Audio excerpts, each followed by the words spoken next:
আমাদের মধ্যে বহু মানুষ মাঝে মাঝে নিজেকে অকর্মণ্য মনে করি, ভেবে নিই যে এত চেষ্টা করার পরেও কিছুই পেলাম না, আর হয়তো পরেও কিছুই পাবো না। আর সেই জন্য নিজের জীবনের সমস্ত বোঝা অন্য কারোর কাঁধে চাপিয়ে দিই, নিজের ওপরে বিশ্বাস হারিয়ে ফেলি। কেন বুঝতে পারেন না এই কথাটা, যে যতক্ষণ না পায়ে কোনো কাঁটা ফুটবে ব্যক্তি কি করে বুঝতে পারবে যে এরপর থেকে নিচে তাকিয়ে চলতে হবে? সূর্যকে নিজে জ্বলতে হয় যাতে বাকিদের প্রকাশ দিতে পারে সে। রাতের অন্ধকারের সাথে লড়াই করার জন্য চন্দ্রিমাকে আকাশে একা উজ্জ্বল হতে হয়। নদী নিজের যাত্রা কি করে করে, নিজের পথ কি করে নির্মাণ করে? সে পাথরের সাথে লড়াই করে তা বানায়। যদি স্বয়ং আপনি নিজের সাহায্য করতে অক্ষম হন, তাহলে নিশ্চিতভাবে আপনার এই জীবন ব্যর্থ হয়ে যাবে। তাই মনে রাখবেন, এই সংসারে নিজের জীবনের ভার নিজের কাঁধেই বহন করতে হয়। অন্যের কাঁধের ওপর শুধুমাত্র পরলোক যাত্রা হয়। সেই জন্য এই সংসারে জীবিত সেই যে আত্মনির্ভর।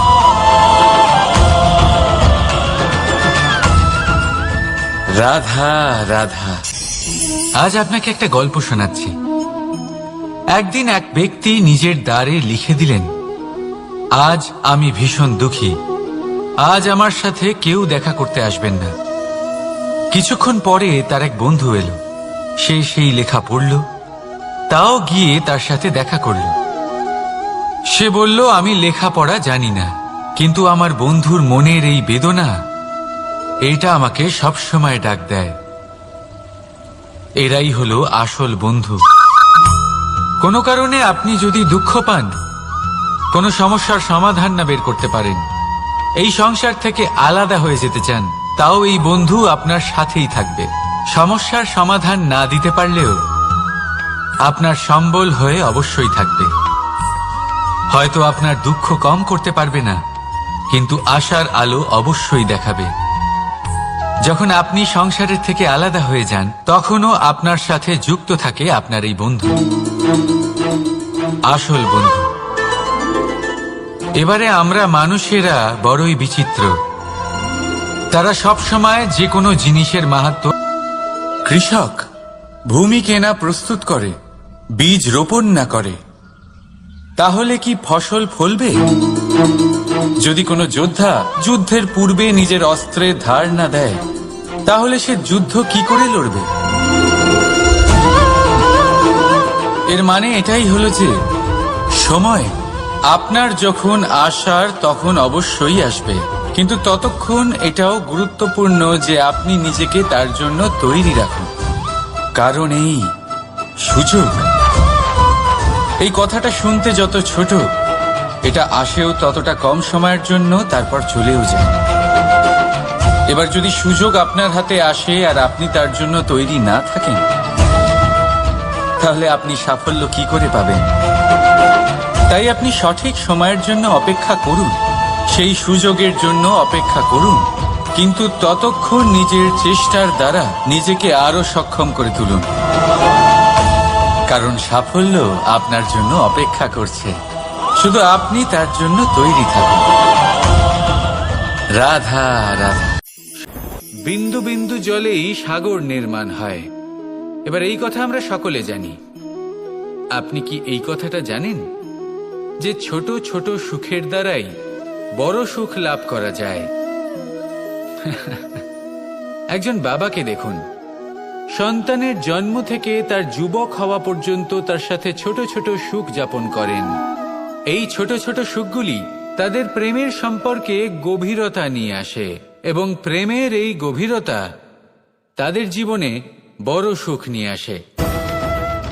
এটা ঠিক সেই রকম যেরকম বিশাল এক সমুদ্রে, গভীর এক সমুদ্রে অমূল্য রত্ন খুঁজে পাওয়া যায়। এটাও ঠিক সেই রকমই। সেই জন্য জীবনে বড় বড় সুখের খোঁজ করতে গিয়ে সময় নষ্ট করবেন না। এই যে ছোট ছোট সুখ আছে, এগুলোকে যাপন করা শুরু করুন, এগুলোর আনন্দ লাভ করুন।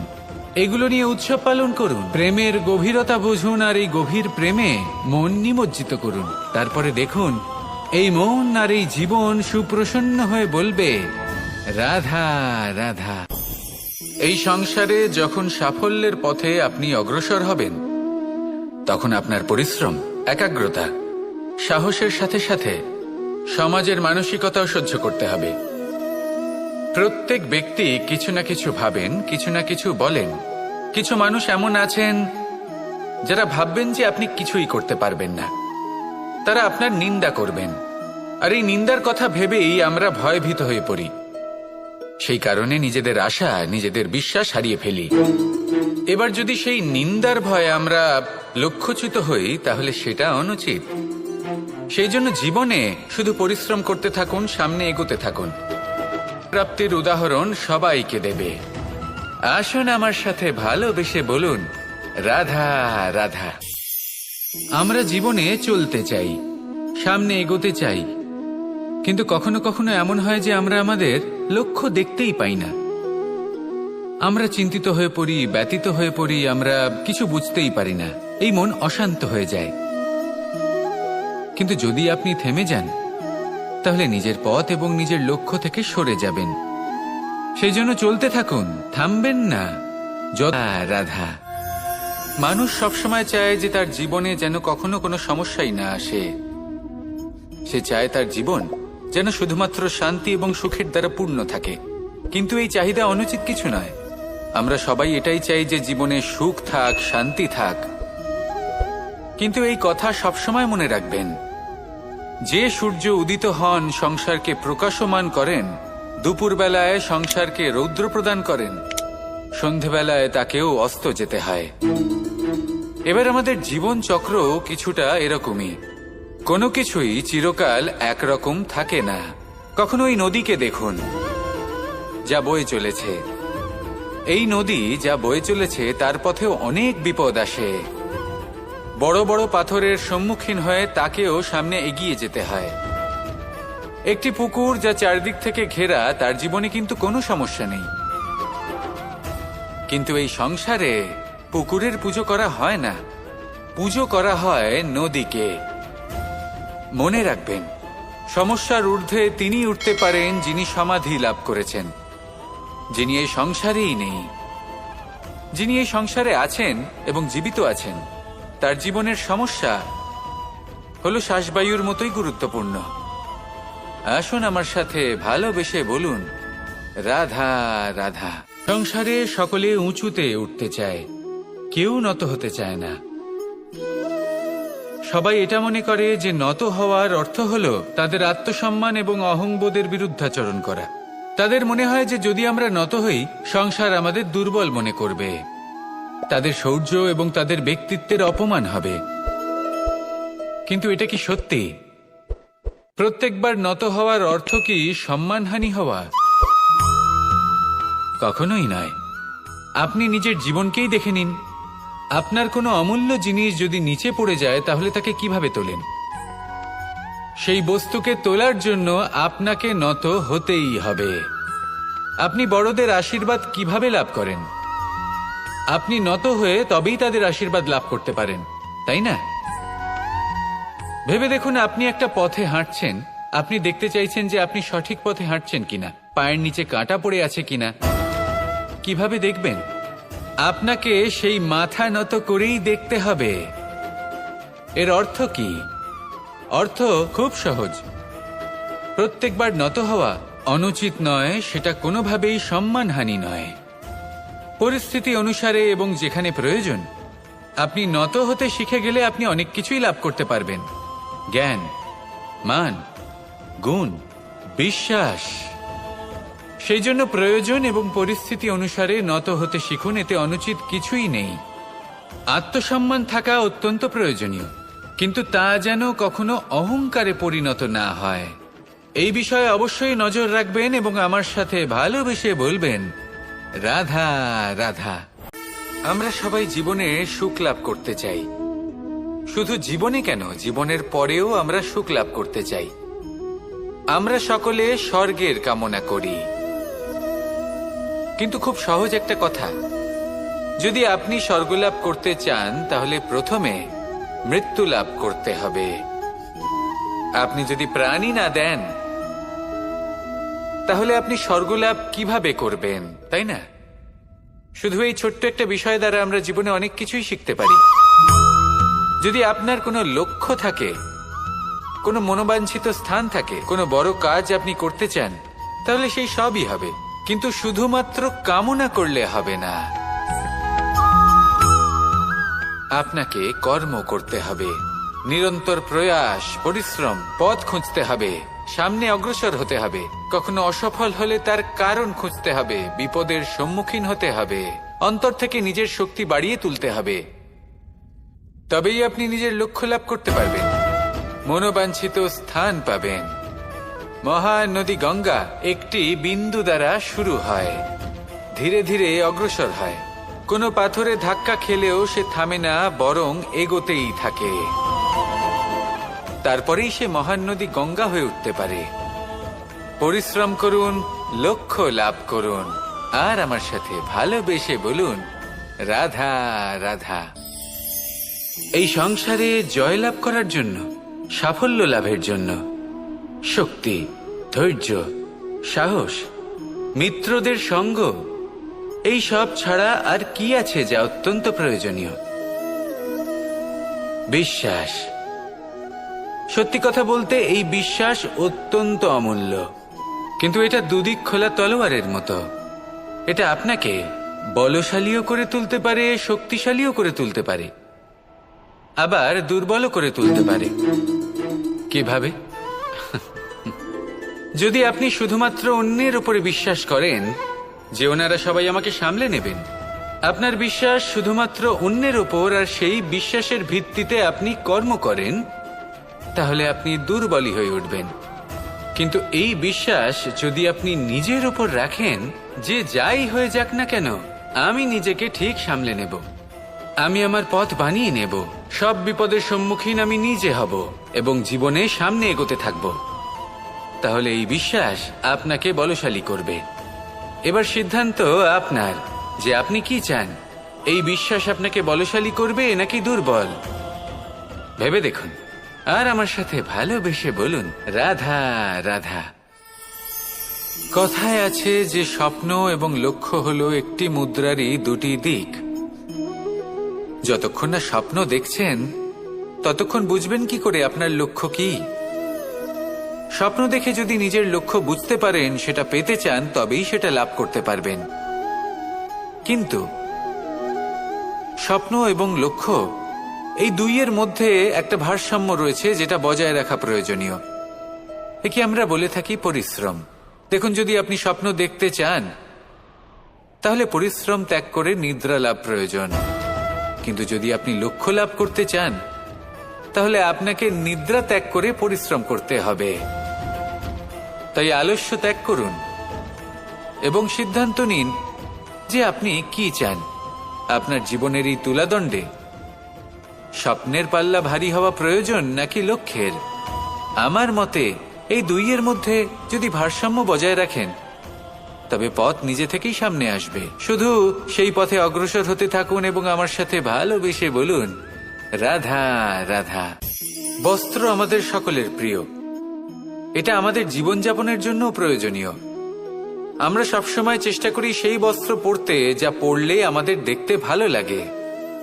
কিন্তু কখনো এই কথা ভেবে দেখেছেন যে কিছু বস্ত্র যদি স্বচ্ছ হয় তাহলে তা পুরনো হলেও দেখতে ভালো লাগে? ঠিক তেমনি যেমন কোনো খাবার যদি মশলাদার না হয়, অত্যন্ত সুস্বাদু নাও হয়, কিন্তু যদি তা গরম হয়, টাটকা হয়, তাহলে খেতে ভালোই লাগে। ঠিক সেইভাবেই যদি কোনো ব্যক্তি সুন্দর নাও হয় কিন্তু তার কথা খুবই মধুর হয়, তাহলে সেই ব্যক্তি সকলের প্রিয় হয়। কোনো ব্যক্তি যদি ধনবান নাও হন কিন্তু তিনি যদি গুণী হন, তাহলে এই সংসারে সম্মান লাভ করেন।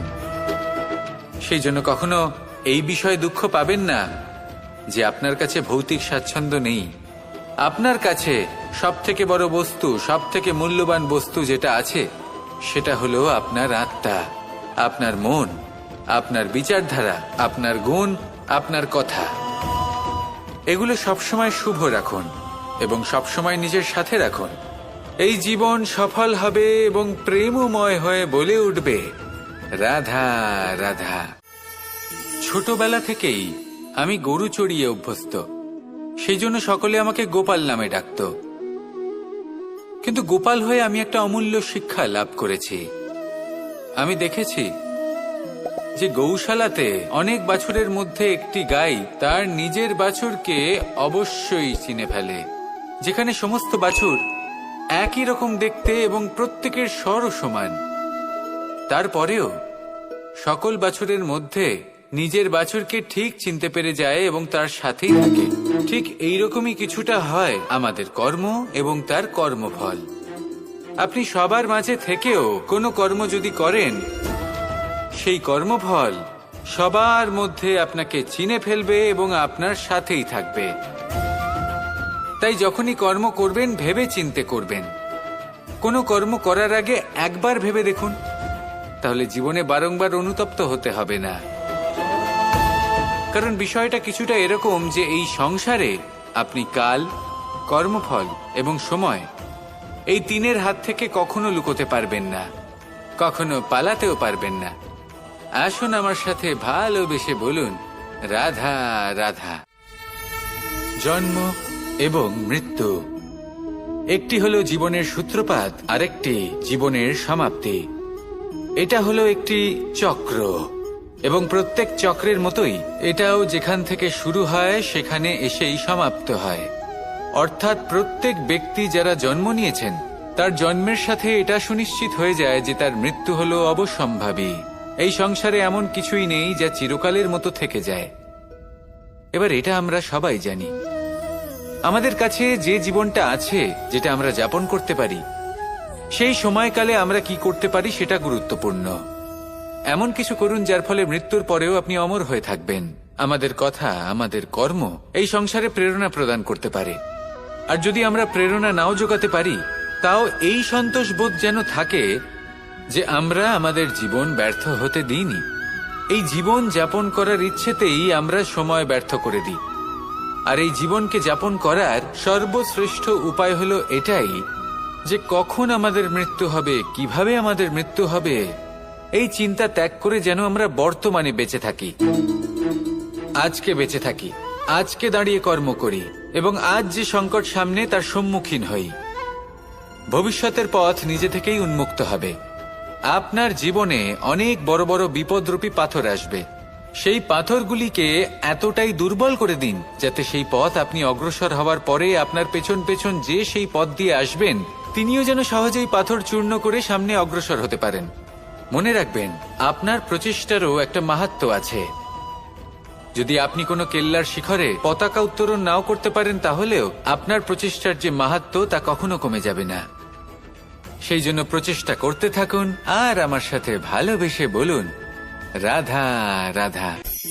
মানুষের একটি সমস্যা আছে যে মানুষ সাফল্যকে মাপতে থাকেন, লক্ষ্যপ্রাপ্তিকে মাপতে থাকেন এবং তার তুলনা করতে থাকেন যে ও এত কিছু পেল আর আমি পেলাম না, ওর কাছে এত কিছু আছে কিন্তু আমার কাছে নেই। এই তুলনা করার জন্য ওনারা দুঃখী হয়ে পড়েন, নিরাশ হয়ে পড়েন। তাই আমি একটা প্রশ্ন করছি যে এটা কি উচিত? এই সংসারে আপনি কি নিয়ে তুলনা করবেন, যেখানে সূর্যদেব চন্দ্রমা দুজনেই আছেন, দুজনেই হলেন বিশেষ, দুজনেই নিজ নিজ সময়ে উদিত হন। এদের মধ্যে একজন না থাকলে তাহলে আমাদের জীবন কঠিন হয়ে পড়বে। ঠিক সেইভাবেই আপনি যদি একটা বড় রেখা অঙ্কন করেন তাহলে অন্য রেখাটি ছোট হয়ে পড়ে না, সে তেমনই থাকে যেমনটা সে ছিল। আপনার অস্তিত্ব কখনো ছোট বা বড় হতে পারে না। শুধু তুলনা করার জন্য আপনার এটা মনে হতে পারে। যদি আপনি যুদ্ধ করতে চান আপনার তলোয়ারের প্রয়োজন পড়বে। যদি বস্ত্র তৈরি করতে চান এত বড় তলোয়ার দিয়ে কিছুই হবে না, তখন প্রয়োজন পড়বে একটা ছোট্ট সূচের। তাই তুলনা করবেন না, না নিজেকে ছোট মনে করবেন না অন্য কাউকে। সবার সাথে সহযোগিতা করুন, আর যদি তুলনা করতেই হয় নিজের সাথে করুন যে কাল আমি কেমন ব্যক্তি ছিলাম, আজ কি তার থেকে শ্রেষ্ঠ হয়ে উঠতে পেরেছি। ভেবে দেখুন ভবিষ্যতে গিয়ে আপনি কতটা শ্রেষ্ঠ ব্যক্তি হতে পারেন। আসুন আমার সাথে ভালোবেসে বলুন, রাধা রাধা। মানুষ বলে থাকেন যে জীবনে সময়ের পূর্বে এবং ভাগ্যের থেকে বেশি কিছুই পাওয়া যায় না। এটা যার যার নিজের বক্তব্য। আমি বলবো এই সময় আসলে কি? এই সময় হলো যাতে যুগ যুগান্তর নিহিত আছে, যার মধ্যে দিন আছে, মাস আছে, বছর আছে, ঠিক কিনা? বাস্তবে আপনার কাছে সময় কতটা আছে যা আপনি সদ্ব্যবহার করতে পারেন? তখন থেকে আছে যখন থেকে আপনি নিজেকে বুঝতে শুরু করেন। ততক্ষণ আছে যতক্ষণ না আপনি এই সংসার ছেড়ে চলে যাচ্ছেন। শুধু এটুকু সময় আছে আপনার কাছে। আর যদি ভাগ্যের কথা বলা হয়, তাহলে ভাগ্য হলো সেই পরিস্থিতি যখন মানুষ নিজেকে সময়ের হাতে সমর্পণ করে দেন, তাকে ভাগ্য বলে।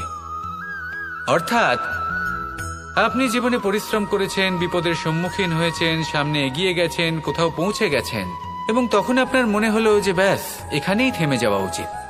তাহলে সেটাই হবে আপনার ভাগ্য।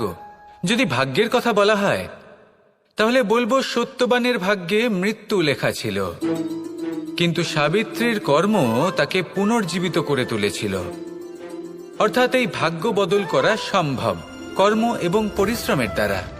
ভেবে দেখুন, রাবণ মাতা সীতাকে হরণ করেছিল। যদি শ্রীরাম সেটাকে ভাগ্য বলে মেনে নিতেন, তাহলে কখনো ভাগ্য বিধাতা হয়ে উঠতে পারতেন না। ভাগ্য হলো একটা বাঁধন যেটাকে ভেঙে ফেলা খুব প্রয়োজনীয়। নিজের লক্ষ্যের কাছে পৌঁছতে হবে। হতেই পারে এই লক্ষ্য হলো পরমাত্মার কাছে পৌঁছে যাওয়া। আপনি যদি পরমাত্মার কাছে পৌঁছতে নাও পারেন, তাও সেই পথে কিছুটা অগ্রসর হতে পারছেন, তাই না? তাহলে ভাগ্যের এই বাঁধন ভেঙে ফেলুন, নিজের কর্মের দ্বারা নিজের প্রারব্ধ গড়ে তুলুন এবং আমার সাথে ভালোবেসে বলুন, রাধা রাধা। এই সংসারে নির্মাণের বিষয়ে জ্ঞান লাভ করার পূর্বে ধ্বংসের বিজ্ঞান বুঝে নেওয়াও খুব প্রয়োজনীয়। যখনই আমরা ব্যায়াম করি তখন কি হয়? আমাদের পুরনো মাংসপেশি নষ্ট হয়ে যায় এবং সেই মাংসপেশির স্থানে আমরা নতুন মাংসপেশির নির্মাণ করে থাকি। যেমন একটা নতুন ইমারত গড়ে তোলবার পূর্বে পুরাতন ইমারতকে ভঙ্গ করে দিতে আবশ্যক। যতক্ষণ না এই সীমা লঙ্ঘন করছেন, নিজের নতুন অস্তিত্বকে খুঁজেই পাবেন না। সেই স্থানে পৌঁছতেই পারবেন না যেখানে সংসার তাকে চিরস্মরণীয় করে রাখবে। সেই জন্য জীবনে যাই করবেন, সীমা অতিক্রম করে যান। যদি পরিশ্রম করেন, তাহলে সীমা অতিক্রম করে পরিশ্রম করুন। যদি লক্ষ্যের দিকে অগ্রসর হন, তাহলে সীমা অতিক্রম করে অগ্রসর হন। কোনো সীমারেখা যাতে না থাকে, সেই সর্বোচ্চ স্থান দেখুন এবং অগ্রসর হন। এই সংসারে অগ্রসর হওয়ার জন্য এই সীমারেখা বুঝে নেওয়া এবং তা অতিক্রম করার জ্ঞান লাভ করা প্রয়োজনীয়। আসুন আমার সাথে ভালোবেসে বলুন, রাধা রাধা। আমরা সবাই এই সংসারে সূর্যের মতো হয়ে উঠতে চাই। সূর্যের মতো তেজস্বী, প্রকাশময়, যশস্বী। সূর্যের মধ্যে এতটাই তেজ থাকে যে সবাই তার সামনে নত হয়ে থাকে। সেই কারণেই সূর্যকে যশদানের গ্রহ বলা হয়। আমরা সবাই সূর্যের মতো উজ্জ্বল হতে চাই, কিন্তু তার জন্য সূর্যকে প্রত্যেক দিন জ্বলতে হয়। এই সংসারে শুভ ভাব, পবিত্রতা নিয়ে আসার জন্য, প্রকাশ ছড়িয়ে দেওয়ার জন্য সূর্যকে প্রত্যেক দিন অস্তও যেতে হয়, আবার উদিতও হতে হয়। প্রত্যেক দিন জ্বলতে হয়। সূর্য একদিনের জন্য অবকাশ লাভ করেন না। আর যদি অবকাশ পেতেন, তাহলে সূর্যকে আর সূর্য বলা হতো না, তাই না? সেই জন্য আপনি যদি সূর্যের মতো হয়ে উঠতে চান, সেই রকম উজ্জ্বল হতে চান, তেজস্বী হতে চান, তাহলে সূর্যের মতো জ্বলতে হবে, অর্থাৎ অগাধ পরিশ্রম করতে হবে। আসুন আমার সাথে ভালোবেসে বলুন, রাধা রাধা।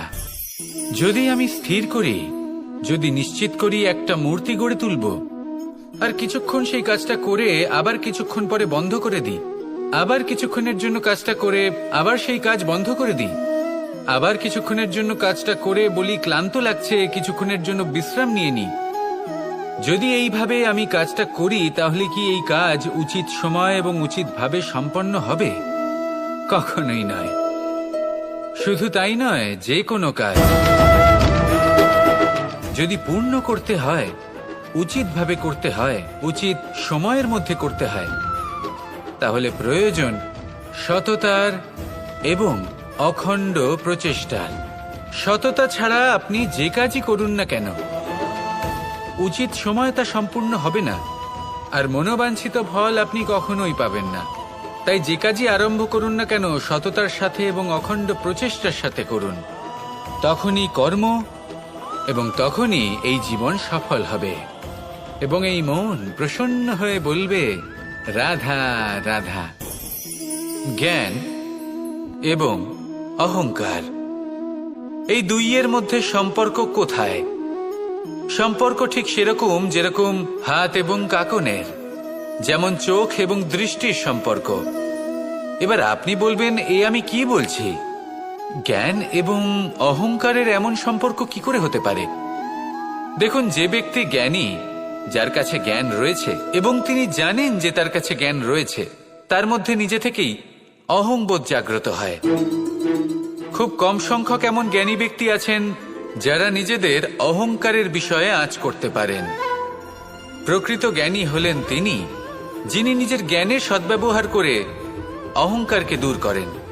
উচিত সময়ে বুঝে যান, নিজের অন্তর যাচাই করে এই বিষয়টা দেখেন যে তার অন্তরে অহংবোধ জাগ্রত হচ্ছে এবং নিজেকে সেখানেই থামিয়ে দেন, যাতে অহংকারের পথে তিনি অগ্রসর না হয়ে যান। এই অহংকার কখন উচিত, কখন অনুচিত, কখন প্রয়োগ করা উচিত, উচিত নয়, কখন বাধা দেওয়া উচিত, এটা শেখা অত্যন্ত প্রয়োজনীয়। আর যদি এটা আপনি শিখতে পারেন, তাহলে আপনি একজন জ্ঞানীও হয়ে উঠবেন এবং সুখীও থাকবেন। তাই মনে রাখবেন, এই জ্ঞান নিয়ে কখনোই অহংকার করবেন না, বরং সবসময় নিজের অহংবোধের বিষয়ে প্রকৃত ধারণা রাখবেন। আসুন আমার সাথে ভালোবেসে বলুন রাধা রাধা। এই সংসারে সব থেকে বেশি কঠোর এবং বলশালী ধাতু হল লৌহ, অর্থাৎ লোহা। হয়তো সেই জন্যই সকল অস্ত্র, সকল শস্ত্র, সকল বাহন যখনই এদের নির্মাণ হয়, তখন সব থেকে বেশি ব্যবহার এই লোহাকে করা হয়। এবার এই লোহার একটা বিশেষ গুণ রয়েছে, সেটা এটাই যে লোহাকে আপনি অন্য কোনো ধাতু দিয়ে কাটতে পারবেন না। লোহা দ্বারাই লোহাকে কাটা সম্ভব। এবার এটা কিভাবে সম্ভব? যে লোহাকে কাটতে হবে তাকে গরম করা হয়, যে লোহা দ্বারা কাটতে হবে সেটাকে ঠান্ডা রাখতে হয়। অর্থাৎ ঠান্ডা লোহা দ্বারা গরম লোহা কাটা হয়। এবার এই যুক্তি, তার প্রয়োগ আমাদের জীবনেও করা যেতে পারে। যদি আপনার কাছে শক্তি থাকে, যদি আপনি বুদ্ধিমান হন, আর যদি আপনার মন স্থির হয়, শান্ত হয়, তাহলে এই সংসারকে আপনি বদলাতে পারবেন। কিন্তু যদি আপনি শক্তিশালী হন, বুদ্ধিমান হন, কিন্তু আপনার মন অস্থির হয়, আপনার মন স্থির না থাকে, কোথায় কোথায় আপনি রেগে যান, তাহলে আপনি কখনোই সংসার বদলাতে পারবেন না। যদি পরিস্থিতিকে নিজের মতো গড়ে নিতে হয়, তাহলে ধৈর্য, সংযম এবং স্থিরতার শীতলতাকে আপন করে নিতে হবে। আসুন আমার সাথে ভালোবেসে বলুন রাধা রাধা। এই সংসারে সব থেকে বেশি কোমল বস্তু হল রেশম। এই রেশম এতটাই কোমল হয় যে এর পুরো একটা থান শুধুমাত্র একটা হাতে ধরা সম্ভব। কখনো ভেবে দেখেছেন এই রেশম কিভাবে হয়? একটি কীট তার লালার দ্বারা উৎপন্ন হয়। এই কীট সেই রেশমকে পাক দিতে থাকে, পাক দিতেই থাকে, আর আস্তে আস্তে তার মধ্যেই জড়িয়ে পড়ে। শেষে ওর এই সুন্দর অমূল্য সৃষ্টি রেশমের এই সুতো, তার নির্মাণ কার্য পূর্ণ হয়, কিন্তু তাতেই ও নিজে বন্দী হয়ে যায়। নিজেরই মায়াজালের এই বন্দী গৃহে নিজেই ফেঁসে যায়। এবার এই সুতোকে ব্যবহারযোগ্য করে তোলার জন্য এই কীটগুলিকে এই কবচের সাথেই ফুটন্ত জলে ফেলে দেওয়া হয়। এই সংসারে যদি আমাদের স্বপ্ন এই সংসারের দুঃখ হরণ করার জন্য, এই সংসারে সুখ বিতরণ করার জন্য হয়, তবেই আমাদের প্রগতি সম্ভব। যদি আমাদের এই স্বপ্ন শুধুই আমাদের এবং আমাদের স্বার্থ সিদ্ধির জন্য হয়, তাহলে এই স্বপ্ন আমাদের অন্ধ করে দেবে। আমাদের অন্ধকারের পথে নিয়ে যাবে, আর আমরাও সেই কীটের মতো হয়ে যাব। নিজেদেরই মায়াজালে আমরা নিজেই ফেঁসে যাব, আর শেষে আমরা যদি কিছু লাভ করি তা হবে একাকিত্ব, অন্ধকারময় মৃত্যু। তাই স্বপ্ন অবশ্যই দেখুন, কিন্তু এমনভাবে স্বপ্ন দেখবেন না যে তার এই বন্দিগৃহে আপনি নিজেই ফেঁসে গেলেন। স্বপ্ন দেখুন পরোপকারের, পরমার্থের, সবাইকে উদ্ধারের, অন্ধকারের নয়। তবেই কল্যাণ হবে, আর তবেই হৃদয় প্রসন্ন হয়ে বলবে রাধা রাধা। নন্দ বাবাও খেলার ছলে খুব বড় বড় শিক্ষা দিতেন। অনেকদিন আগেকার কথা, বাবা আমার জন্য একটা মানচিত্র নিয়ে এলেন। এটা ছিল জম্বুদ্বীপের মানচিত্র, ঠিক যেন একটা ধাঁধা, যা টুকরো টুকরো করে বিভিন্ন দিকে ছড়ানো, যেগুলোকে আমায় জুড়তে হতো। ব্যাস শুধু এটুকুই ছিল আমার কাজ।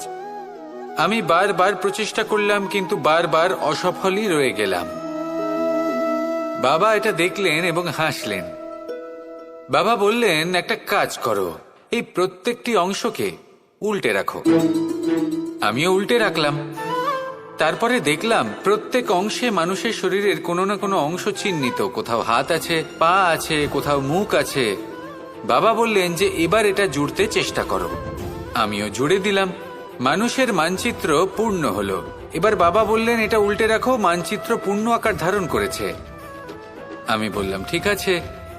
আমি উল্টে রাখলাম, দেখলাম জম্বুদ্বীপের মানচিত্র পূর্ণ হয়েছে। বাবা বললেন, যদি দেশকে সফল করে তুলতে চাও, শক্তিশালী করতে চাও, স্থির বানাতে চাও, তাহলে সবার আগে দেশবাসীকে একত্রিত করতে শেখো। সকল সৈন্যগণ যখন একজোট হয়ে দাঁড়াবে, তখন দেশের শক্তি আরো বেড়ে যাবে। শুধু তাই নয়, বাবা বললেন, যদি ভালোবাসার সাথে জড়িয়ে পড়ো, তাহলে পরমাত্মাও তোমার সামনে এসে দেখা দেবেন। তাহলে এটাই করুন, আর আমার সাথে ভালোবেসে বলুন রাধা রাধা। আসতে চলেছে দোল উৎসব। দোল অর্থাৎ রং, দোল অর্থাৎ প্রেম, দোল অর্থাৎ রাধা কৃষ্ণ। কখনো ভেবেছেন কেন এই দোল উৎসব রাধা কৃষ্ণের সাথে জড়িত? উত্তর সহজ। রাধা আর কৃষ্ণ পৃথিবীতে এসেছে প্রেম শেখাতে, আর পৃথিবী তৈরি হয়েছে পঞ্চরঙের পঞ্চ পদার্থ দিয়ে: ভূমি, বায়ু, অগ্নি, জল আর আকাশ। দোলের এই উৎসব না শুধুমাত্র রাধা আর কৃষ্ণের প্রেমের প্রতীক, বরং পৃথিবীতে এই পঞ্চ পদার্থের মিলনেরও প্রতীক। সেই পদার্থ যা না কেবল এই পৃথিবী তৈরি করে, বরং সেই মানুষদেরও সৃজন করে যারা এই পৃথিবীতে বাস করেন। আর যখন মানুষ একে অপরকে দোলের রঙে রাঙিয়ে দেয়, তখন কাউকে আলাদা দেখতে লাগে না, সবাইকে একরকম লাগে। কারোর মুখ দেখা যায় না, যদি কিছু দেখা যায় তা শুধু এই রং, প্রেমের রং, উল্লাসের রং, পৃথিবীর নির্মাণকারী পঞ্চ পদার্থের রং। তাই বয়ে যান এই রঙের নদীতে, আর গড়ে তুলুন এই সম্পর্ক এক নতুন উদ্যমে। শুভ দোলযাত্রা। আর হ্যাঁ, ভালোবেসে বলুন রাধা রাধা। এই ফল দেখতে পাচ্ছেন আপনি? সবাই জানে এই ফলের থেকে বেরোনো বীজ একটা নতুন বৃক্ষকে জন্ম দেবে, যে নতুন বৃক্ষ আবার এমন এক ফলের জন্ম দেবে। কিন্তু আপনি কি কখনো ভেবে দেখেছেন ফল আর বীজের সম্পর্ক এতই গভীর, অথচ বৃক্ষের মূল আর বৃক্ষের শাখার মধ্যে এত দূরত্ব কেন? কারণ দূরত্ব অতি আবশ্যক। যদি আপনি কাউকে নিজের কাছে চিরকালের জন্য রাখতে চান, তখন তাদের থেকে দূরত্ব কিছু সময় দরকারি। এই দূরত্বই হলো সেই কারণ যার জন্য আপনি আপনার সঙ্গীর মাহাত্ম্য বুঝতে পারেন। এই দূরত্বের জন্যই আপনি আরো প্রেরণা পান, যাতে তাদের সাথে আবার দেখা হয়। আর সেই জন্য মনে রাখবেন, দূরত্ব কখনোই খারাপ নয়। ফলের থেকে বীজের এই দূরত্বই নতুন ফল হওয়ার কারণ হয়ে দাঁড়ায়। প্রেমের আসল পরীক্ষা হয় এই দূরত্ব দিয়েই। তাই দূরত্বের সাথেও প্রেম করুন, আর ভালোবেসে বলুন, রাধা রাধা।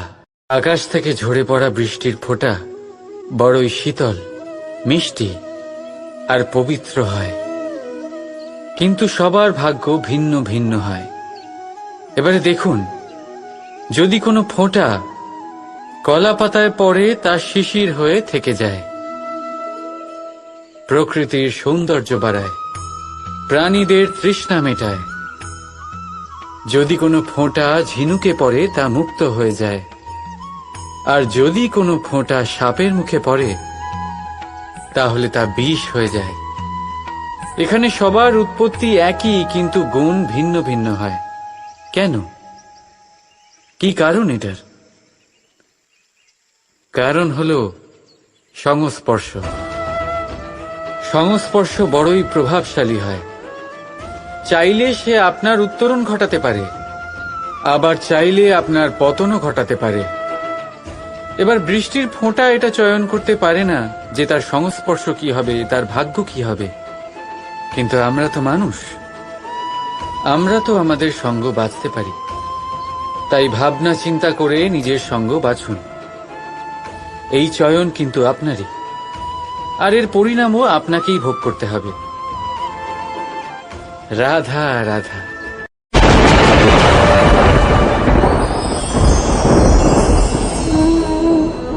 আমার সামনে রয়েছে গরুর দুধ, যা 2 দিন পর্যন্ত ভালো থাকে।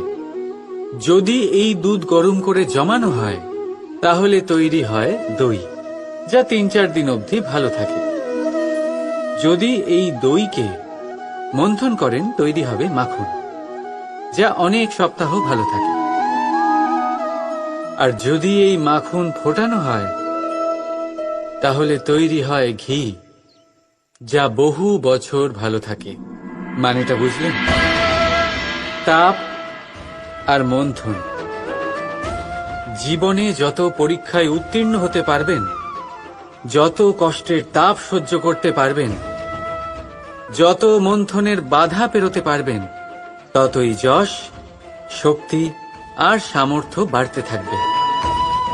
তাই কর্ম করুন, কঠিন বাধার সম্মুখীন হন, আর মন্থন করে মন শুদ্ধ রাখুন। মন প্রসন্ন হয়ে বলবে, রাধা রাধা। দৃষ্টি মানুষকে দেওয়া প্রকৃতির অন্যতম শ্রেষ্ঠ উপহার।